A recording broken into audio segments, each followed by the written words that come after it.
महाराष्ट्र मागील अनेक वर्षांपासून दिल्लीच्या तख्तापासून लांब आहे असं दत्तात्रय भरणे यांनी म्हटलंय। देवाभावना देशाच्या नेतृत्वाची संधी मिळावी, पांडुरंगाच्या चरणी तशी प्रार्थना करूया। कृषी मंत्री दत्तात्रय भरणे यांनी हे एक मोठं विधान केलंय। आदरणीय देवाभावचा सन्मान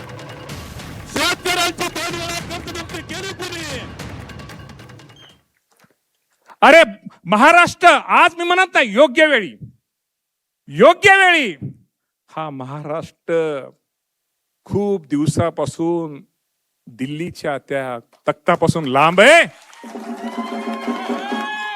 कुठे साहेब आपण घरचं म्हणून घरीच नाकावं। कुठे साहेब योग्य वेळी म्हटलं मी,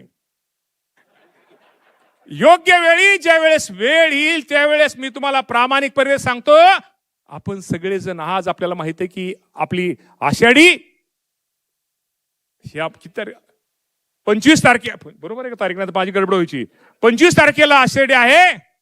आपण पांडुरंगाकडे एकच साकडं घालूया, आपण पांडुरंगाला एक विनंती करूया, योग्य वेळी आमच्या देवाभाऊला या देशाचं नेतृत्व करण्याची संधी मिळावी, हे शेतकऱ्यांच्या वतीनं मी विनंती करतो।